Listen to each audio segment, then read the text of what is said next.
Thank you for watching. Don't forget to subscribe, like, share, comment, and ring the notification bell.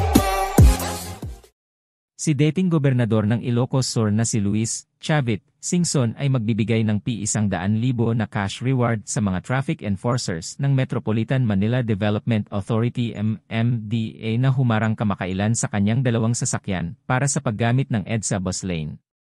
Ayon kay Singson, makikipag-usap siya kay Acting MMD Chairman Romando Artes upang maipamahagi ang gantimpala sa mga traffic enforcers na nag-pull over sa kanyang armored car sa northbound lane ng EDSA Carousel sa Cubao, Quezon City.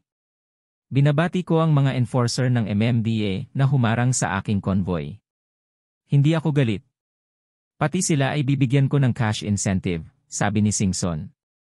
Tinutukoy niya na ang gantimpala ay hindi isang lagay, at sinabi niyang babayaran niya ang P5,000 na multa na ipinataw ng MMDA para sa kanyang paglabag sa trapiko.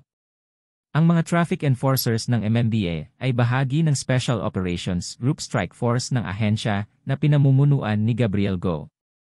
Ayon kay Go, hindi nag-resist si Singson sa pagtanggap ng traffic violation ticket. Humingi ng paumanhin si Singson sa publiko para sa insidente, subalit itinanggi niyang layunin niyang gamitin ang exclusive lane para sa commuter buses sa EDSA. Pasensya na sa nangyari. Hindi ito dapat tularan. Nag-overtake lang ang driver. Hindi naman sa mismong bus lane, anya. Ang bulletproof car ay walang plaka, ngunit iginiit ni Singson na ito ay rehistrado sa Land Transportation Office. Wala itong plate number, pero ito ay rehistrado na. Ang Baluarte Motor Works ang nag-assemble ng mga bulletproof cars, sabi niya. Nasa loob ng armored car si Singson nang harangin ng mga traffic enforcers ang kanyang convoy.